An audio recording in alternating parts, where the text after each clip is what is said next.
Amados irmãos, graça e paz. Antes de continuar, eu quero que você ore, pedindo que Deus fale ao seu coração e que Ele possa me usar para alcançar as pessoas que Ele quer alcançar através dessa mensagem e que ela produza o fruto para o qual o Senhor tem em mente produzir na vida de quem a ouvir.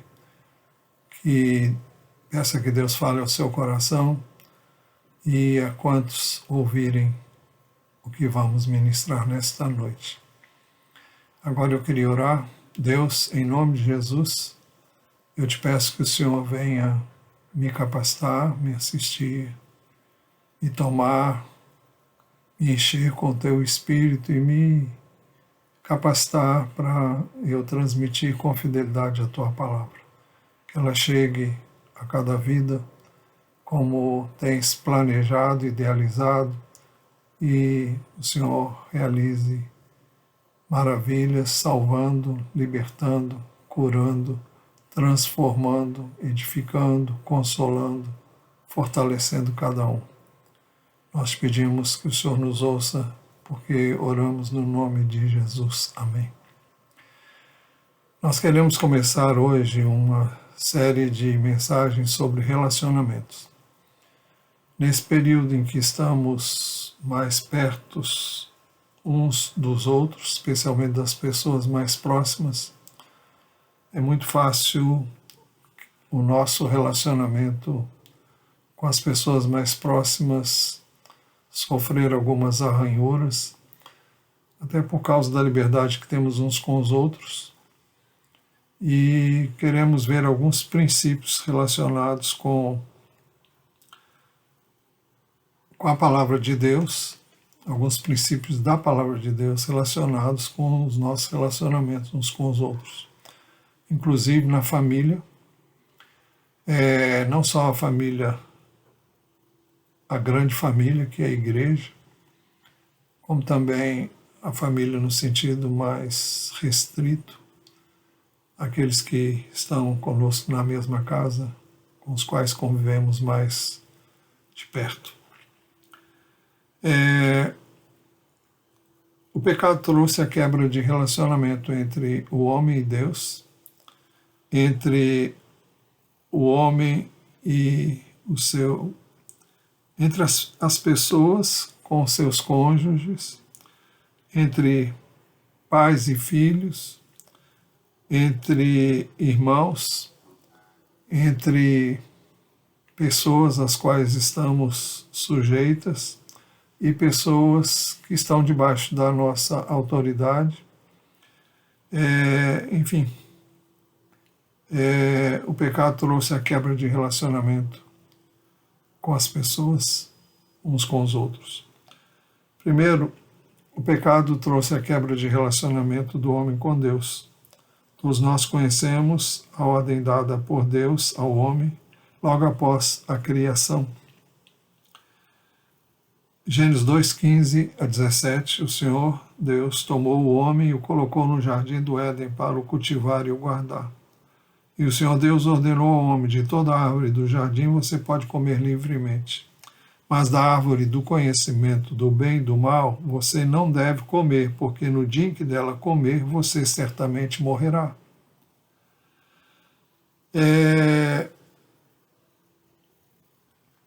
Também conhecemos como o pecado veio a ser consumado. O capítulo 3 descreve com detalhe tudo o que aconteceu. Nós queremos nos ater a dois textos. Primeiro, a Gênesis 3:6.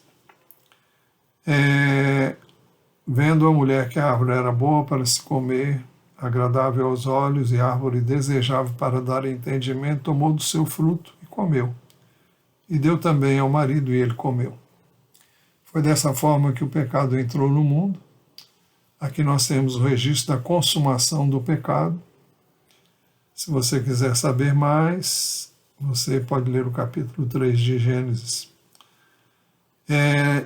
Nós vimos também vimos, aliás, o texto nos mostra a consequência imediata do pecado, foi a morte espiritual, que trouxe a separação espiritual do homem de Deus. O texto diz assim: então os olhos de ambos se abriram e, percebendo que estavam nus, costuraram folhas de figueira e fizeram cintas para si. O último verso do capítulo 2 diz que o homem e a mulher estavam nus e não se envergonhavam. E agora, depois de terem desobedecido a Deus, eles estão conhecendo o pecado. Os olhos deles se abriram não para conhecer o bem e o mal como Deus conhece, mas para conhecer na própria pele o mal. Assim ele já não pode olhar para não pode olhar para o outro da mesma maneira que eles olhavam antes. E agora havia maldade no coração deles e havia também vergonha. Por isso eles fizeram, aqui diz, cintas para si. Eles se cobriram com folhas de figueira. A consequência a médio prazo foi a morte física. O texto de Gênesis 3,19 diz assim: no suor do seu rosto você comerá o seu pão, até que volte à terra, pois dela você foi formado, porque você é pó e ao pó voltará. Então essa foi a consequência que Deus disse que aconteceria. No dia em que dela comer, você morrerá. O homem e a sua mulher morreram espiritualmente, ficaram separados de Deus, e a consequência agora a médio prazo foi a morte.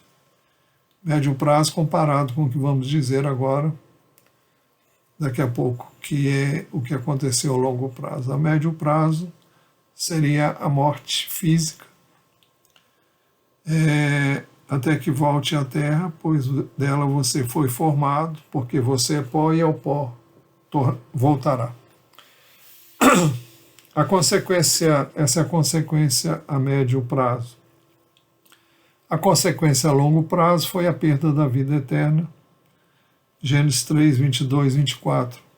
Então o Senhor Deus disse: eis que o homem se tornou como um de nós, conhecedor do bem e do mal. Como já dissemos anteriormente, Deus conhece o bem e o mal, mas não porque tenha praticado o mal. O homem conheceu o bem antes de pecar e agora conhece o mal em si mesmo, a sua maldade e o seu potencial agora para fazer o que não é bom. Então o Senhor Deus disse: eis que o homem se tornou como um de nós, conhecedor do bem e do mal. É preciso impedir que estenda a mão, tome também da árvore da vida, come e vive eternamente. A árvore da vida estava no jardim. E o homem poderia ter comido do fruto da árvore da vida e ele teria vivido eternamente. Mas, ao ser testado, ele quis comer exatamente do fruto que Deus havia proibido ele de comer. E agora Deus não queria que o pecado fosse perpetuado, que o homem tivesse vida eterna no pecado. O texto diz: por isso o Senhor Deus o lançou fora do jardim do Éden para cultivar a terra da qual havia sido tomado. Nesse verso também nós vemos que o homem agora ia trabalhar, como o Senhor havia dito no capítulo 3, e aqui ainda no capítulo 3 ele vai sair, vai cultivar a terra, o que nos faz entender que no Éden ele não tinha que trabalhar, não tinha que cultivar a terra, onde ele tinha de tudo, do bom e do melhor. Agora ele vai ter que cultivar a terra, e não vai ser no jardim, que seria assim um lugar paradisíaco, diferente do qual para o qual ele estava saindo. E depois de lançar fora o homem, Deus colocou querubins a leste do jardim do Éden e uma espada flamejante que se movia em todas as direções para guardar o caminho da árvore da vida. Então, o homem se viu privado da presença de Deus, a consequência imediata, a que veio logo depois, foi a morte e a longo prazo a vida eterna, a perda da vida eterna. Deus prometeu ali mesmo no Éden uma solução permanente para o pecado através de Jesus. Nós encontramos no capítulo 3, versos 14 e 15, o Senhor está dizendo à serpente, ou seja, o diabo. Então o Senhor disse à serpente: por causa do que você fez, você é maldita entre todos os animais domésticos e entre todos os animais selvagens. Você rastejará sobre o seu ventre e comerá pó todos os dias da sua vida. E no verso 15 diz: porém, inimizade entre você e a mulher, entre a sua descendência e o descendente dela.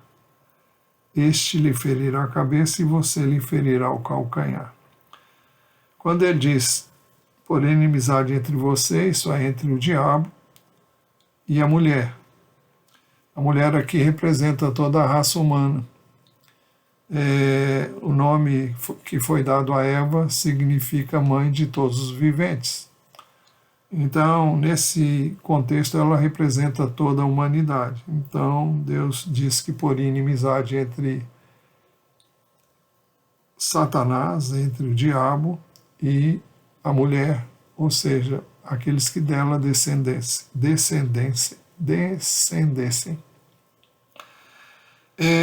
Mas o texto diz, porém, inimizade entre você e mulher, e depois diz, entre a tua descendência, ou seja, os filhos do diabo, e o descendente dela. Aqui está no singular, e é uma referência à pessoa de Jesus Cristo. Isso é bem claro na epístola que o apóstolo Paulo escreveu aos Gálatas, onde esse assunto é colocado. Se você quiser, depois você vai lá, onde esse versículo é citado, e haveria inimizade entre aqueles que seguem o diabo, aqueles que estão a serviço dele, e Jesus. E quando falamos em Jesus, estamos pensando naqueles que são de Jesus. Quando o apóstolo Paulo perseguiu os cristãos, no caminho de Damasco, o Senhor apareceu a ele e disse: Saulo, Saulo, por que você me persegue? Quem persegue os de Jesus está perseguindo a Jesus.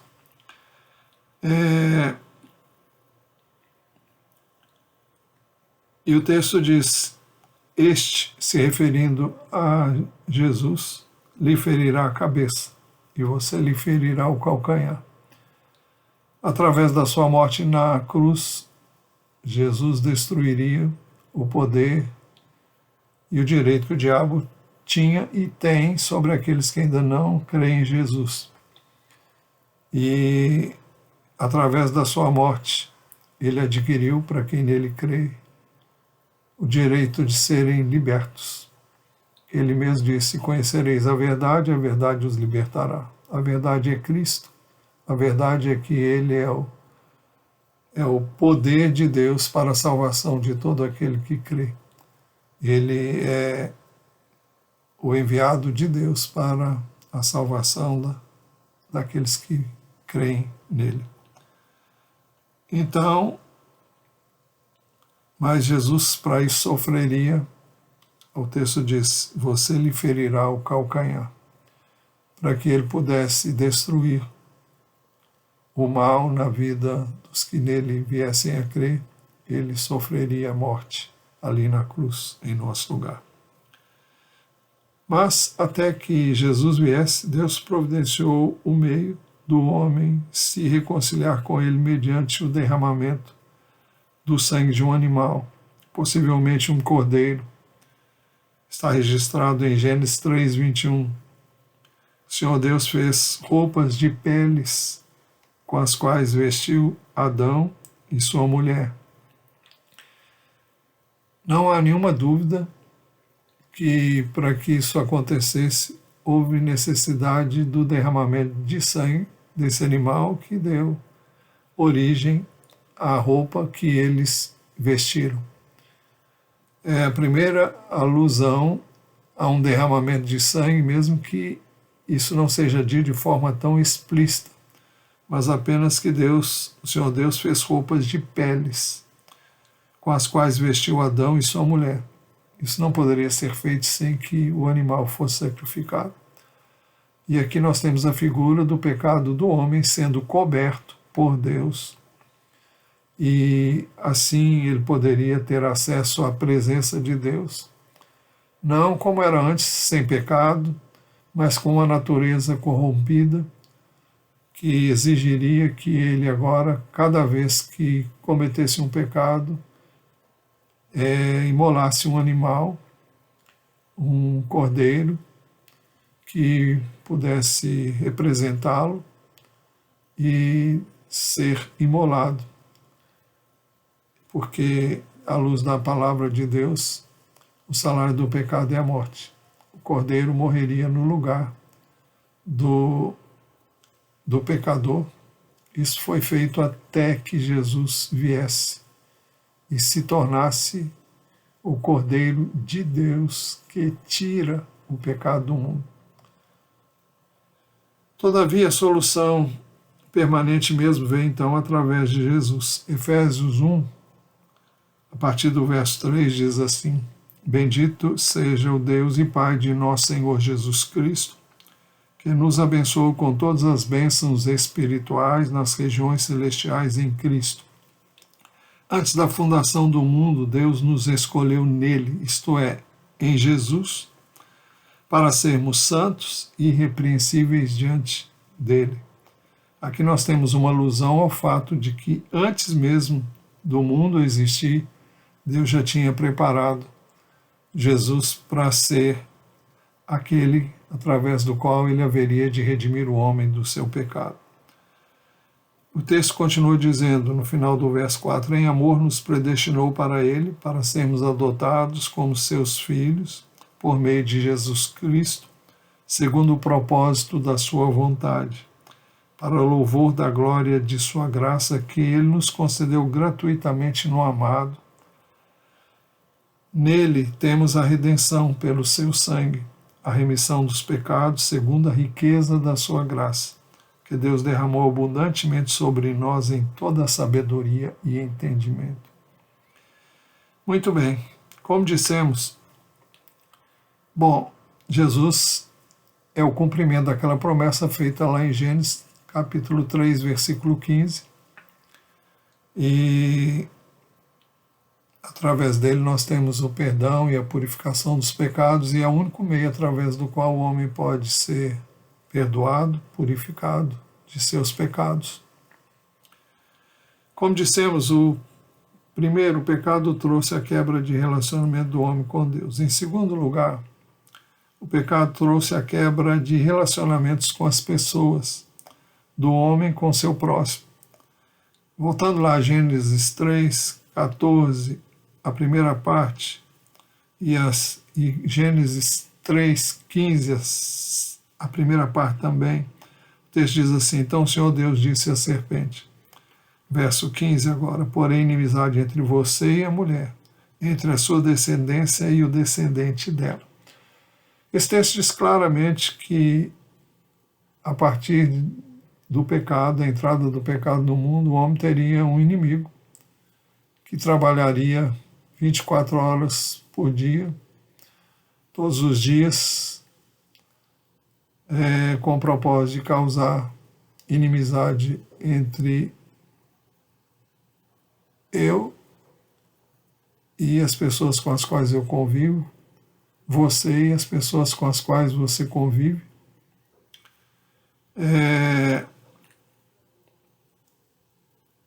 E ele está no mundo para se opor a Jesus e aos que são dele.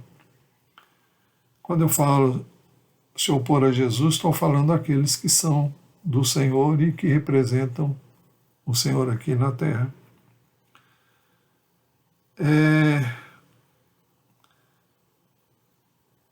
O texto fala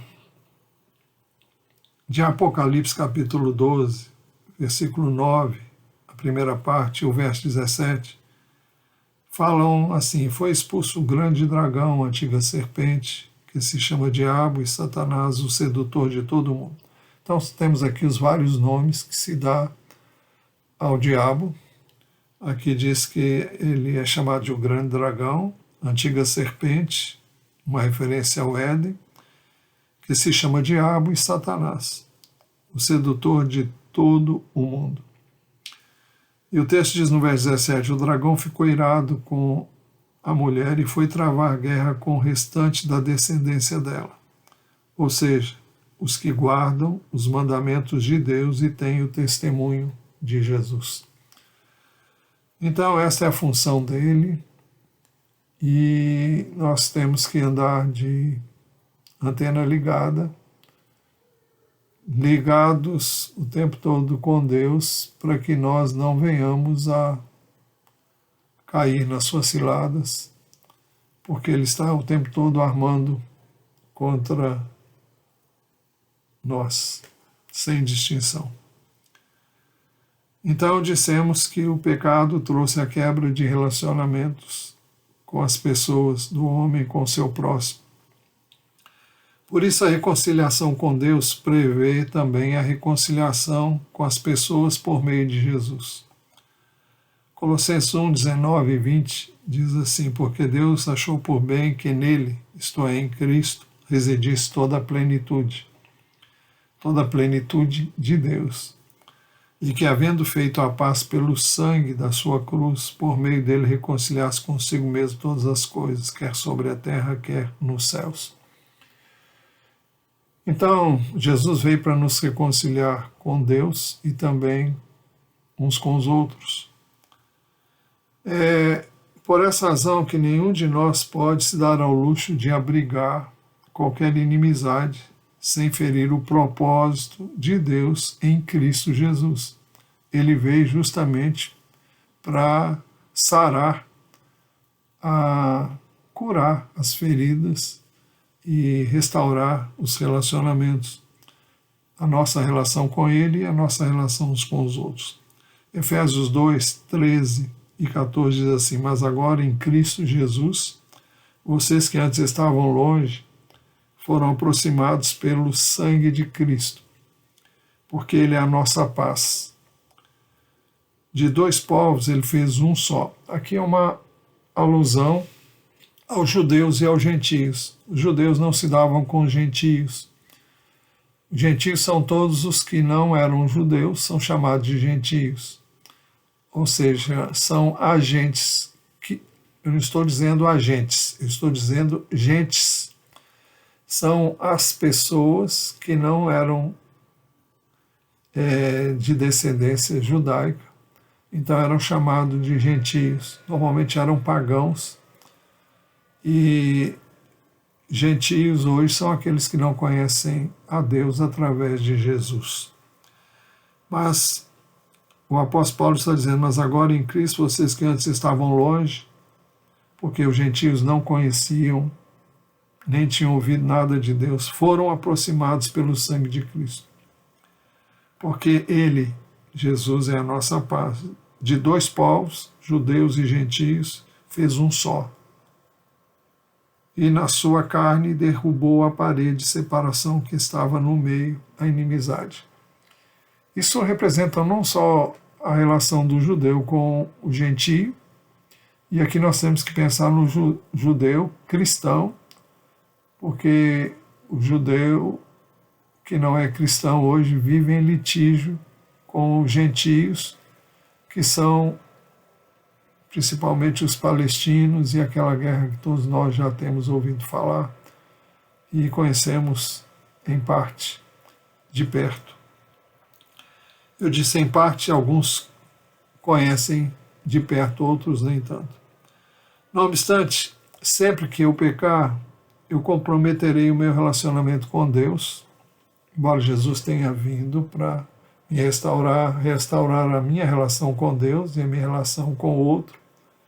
Todas as vezes que eu pecar, eu vou comprometer a minha relação com Deus, diretamente, se eu pecar contra Ele, e indiretamente, se eu pecar contra quem quer que seja, porque quando eu peco contra um irmão, estou pecando também contra Deus. Davi disse no Salmo 51, pequei contra ti somente fiz o que é mal aos teus olhos, pelo que, de maneira que serás tido por justo no teu falar e justo no teu falar e puro no teu julgar. E ele estava se referindo aos vários pecados que ele cometeu contra as pessoas, mas ele pecou contra Deus porque ele desobedeceu um mandamento claro de Deus, não um apenas, mas mais de um mandamento ao pecar. E então, não obstante, sempre que eu pecar, comprometerei o meu relacionamento com Deus direta e indiretamente, e com as pessoas, e, em última análise, comigo também, porque eu sofro sempre as consequências do meu pecado. Eu não fico bem quando peco. Eu não posso me sentir bem por uma razão muito simples. Primeiro, eu perco minha comunhão com Deus. A menos que eu confesse o meu pecado, me arrependa, eu não vou ter paz. E eu não vou estar bem comigo mesmo, não vou estar bem com as pessoas, e é uma brecha que eu abro, um espaço que eu estarei dando para que o inimigo haja na minha vida. Mas o meu pecado afetará a minha comunhão com Deus de forma direta se eu deixar de amá-lo como devo. Marcos 12, 28 a 30, diz assim, chegando dos escribas que ouviu a discussão entre eles e viu que Jesus tinha dado uma boa resposta, perguntou-lhe, qual é o principal de todos os mandamentos? Jesus respondeu, o principal é, escute, ó Israel, o Senhor nosso Deus é o único Senhor. Ame o Senhor seu Deus de todo o seu coração, de toda a sua alma, de todo o seu entendimento e com toda a sua força. Amar a Deus assim implica em dar-lhe a primazia, dar-lhe o primeiro lugar, colocar Deus na frente de tudo e de todos. Por isso o mandamento diz, escute Israel, o Senhor, nosso Deus é o único Senhor. Ame o Senhor, seu Deus, de todo o seu coração, de toda a sua alma, de todo o seu entendimento e com toda a sua força. Isso envolve todo o nosso ser. Tudo que eu tenho e sou está envolvido. Eu devo amar o Senhor dessa maneira. Então, amar a Deus assim implica em dar-lhe a primazia, o primeiro lugar. É por isso que Jesus disse em Mateus 6,24, ninguém pode servir a dois senhores, porque ou irá odiar um e amar o outro, ou irá se dedicar a um e desprezar o outro. Vocês não podem servir a Deus e as riquezas. É impossível você se dedicar inteiramente às riquezas. Quem tem o propósito de ter mais e mais e mais, vai comprometer a sua relação com Deus. Porque não há nenhum problema em ter riquezas, em ter bens. A questão é o lugar que eles ocupam na sua vida. O Senhor deve e precisa ter o primeiro lugar na sua vida. E você pode ter bens, pode ter riquezas até, mas elas são apenas um apêndice, são apenas um detalhe.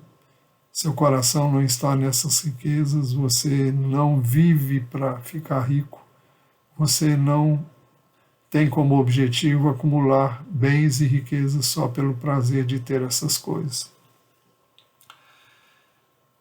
Jesus também disse em Lucas 14:33, assim, pois, qualquer um de vocês que não renuncia a tudo que tem não pode ser meu discípulo.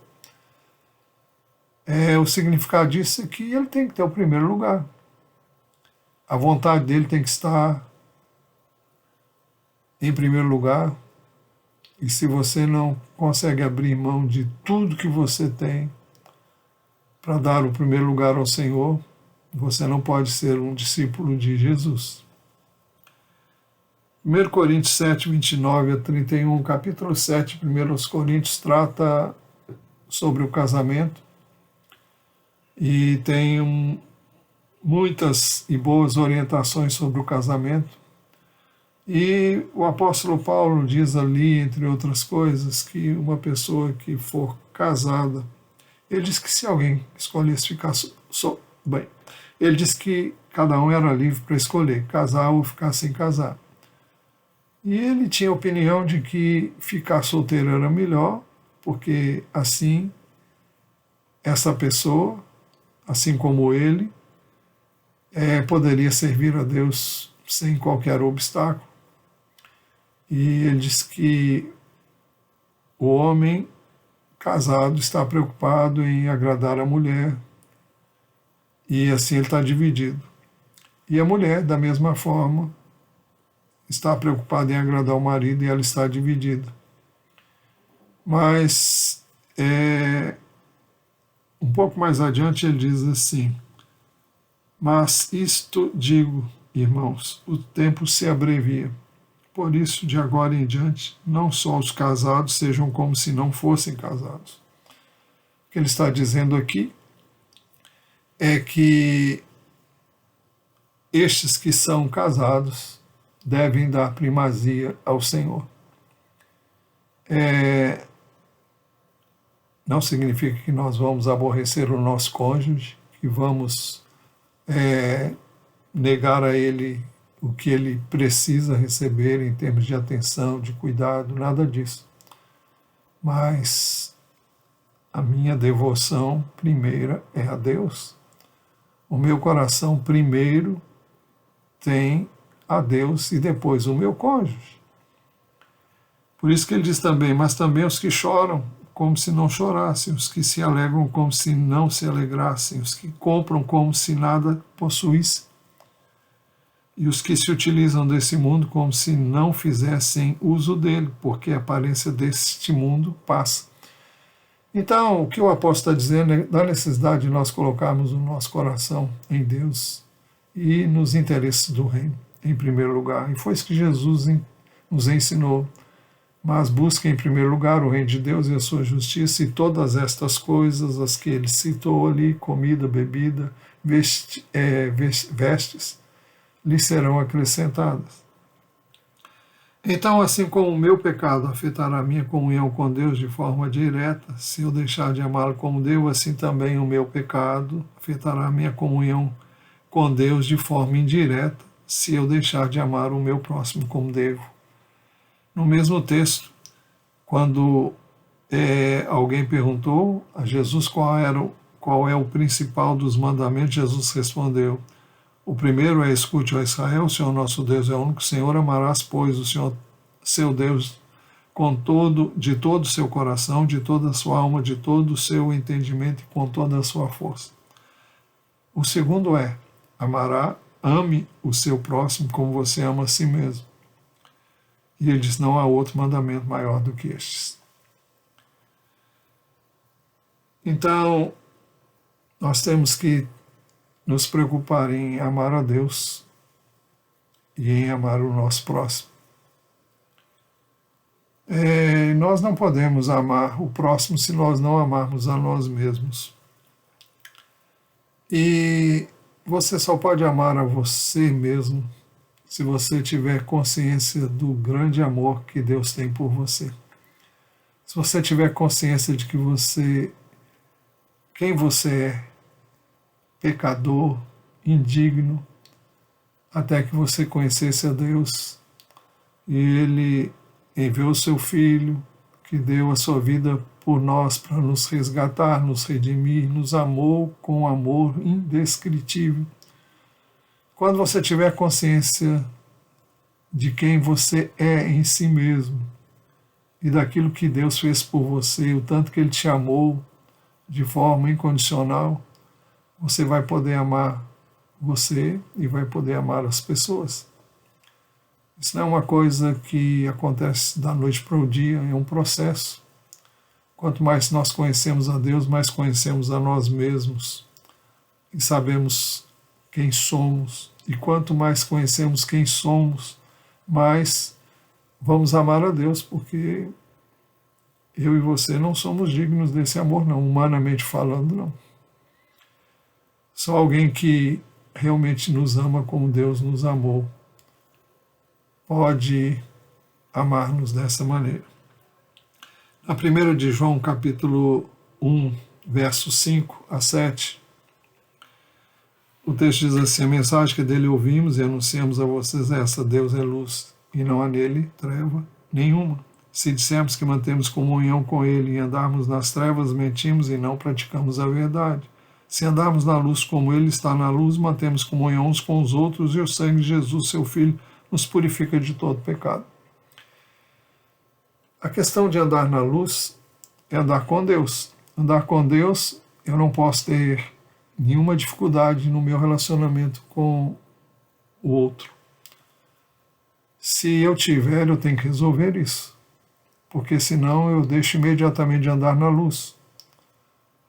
Agora, o texto não diz que eu tenho que ser perfeito, mas que eu tenho que reconhecer o meu erro e consertar-me com Deus. Por isso que ele coloca aqui: o sangue de Jesus, seu Filho, nos purifica de todo pecado. Se andarmos na luz como ele está na luz, mantemos comunhão uns com os outros. E o sangue de Jesus, seu Filho, nos purifica de todo pecado. Jesus nos purificou quando nos salvou e continua nos purificando cada vez que nós cometemos algum pecado. E diga-se de passagem que não deve ser proposital, porque não faz sentido pecar propositadamente. A Bíblia diz que é algo que não tem sentido e que eu e você não temos que fazer, para não cairmos no juízo de Deus, depois de termos aborrecido a graça e o favor dele. 1 de João 2, 10 e 11 explica bem o que é andar na luz. Quem ama o seu irmão permanece na luz, e nele não há nenhum tropeço. Mas quem odeia o seu irmão está nas trevas, anda nas trevas e não sabe para onde vai, porque as trevas lhe cegaram os olhos. Todas as vezes que qualquer um de nós guarda qualquer ressentimento contra quem quer que seja, isso abre brecha para a sua separação de Deus e você fica privado da comunhão dele, com ele, e você abre espaço para o inimigo cegar os seus olhos e levar você a uma situação que não vai ser legal. Quem odeia seu irmão está nas trevas, anda nas trevas e não sabe para onde vai, porque as trevas lhe cegaram os olhos. Meu pecado sempre afetará a minha vida, tirando a minha paz interior. Salmo 38, 4 diz assim: pois já se elevam acima da minha cabeça as minhas iniquidades, como fardos pesados excedem as minhas forças. Mostra a consequência do pecado. Um sofrimento físico, emocional e espiritual. No verso 18 ele diz: confesso a minha iniquidade, suporto tristeza por causa do meu pecado. Então, temos que resolver essa questão. O nosso relacionamento, sempre que eu peco tem uma pessoa envolvida, ou o próprio Deus, ou alguma pessoa com a qual eu me relacionei mal.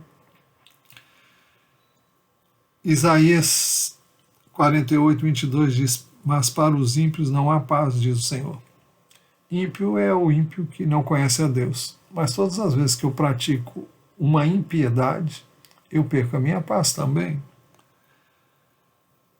Então, isso vai acontecer se eu desprezar os princípios que Deus estabeleceu para os meus relacionamentos com Ele, com o meu cônjuge, com os meus filhos, com os meus pais, com os meus irmãos, com os meus superiores, com os meus subalternos, com toda e qualquer pessoa. Não há exceção. Para concluir, essa mensagem é a introdução do que queremos tratar nos próximos domingos, com a graça de Deus, à noite, durante as noites de domingo.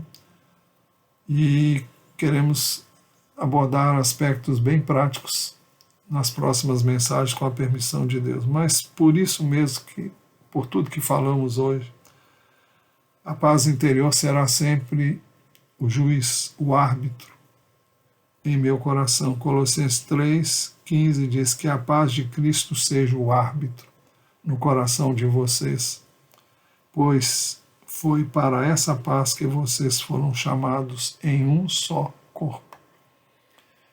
Nós somos chamados para viver em paz uns com os outros, especialmente na relação com os irmãos na igreja, que é o corpo de Cristo.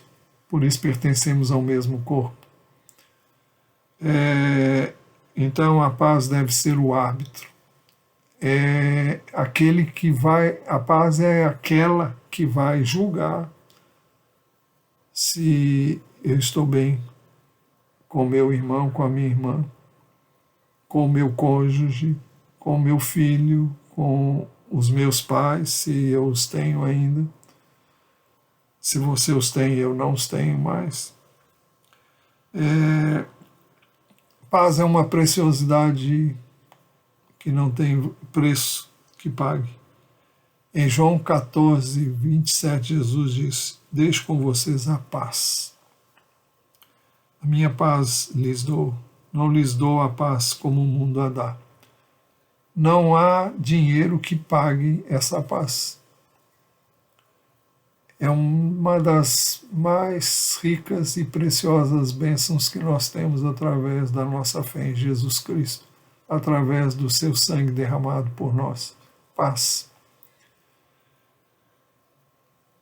Eu terei sempre essa paz se tiver paz com Deus e com todas as demais pessoas. O apóstolo Paulo, escrevendo aos Romanos, capítulo 12, verso 18, ele diz: se possível, no que depender de vocês, vivam em paz com todas as pessoas. Se possível, no que depender de vocês, vivam em paz com todas as pessoas. Por que se possível? Porque muitas vezes não depende de nós.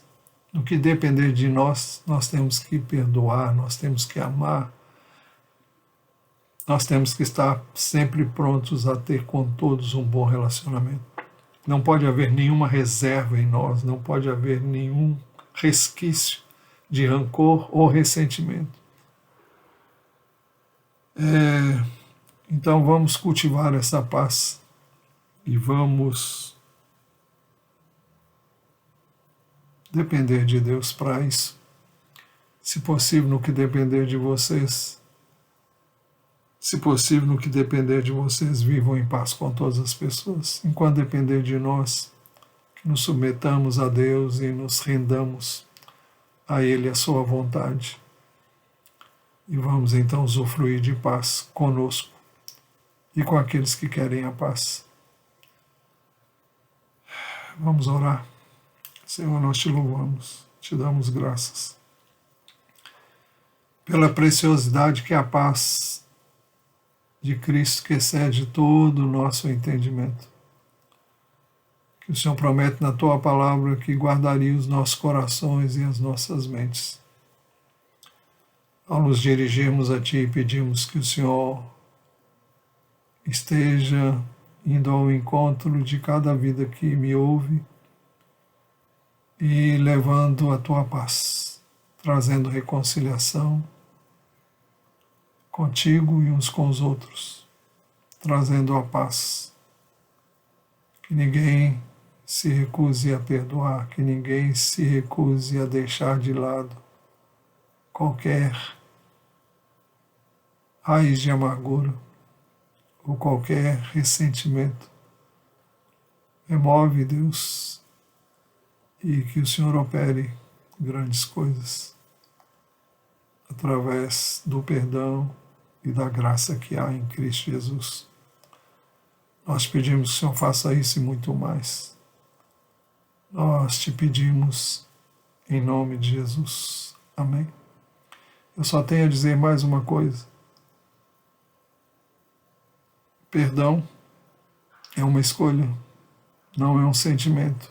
Da mesma forma como o amor também não é um sentimento. Ele começa com uma escolha. Eu escolho amar, eu escolho perdoar.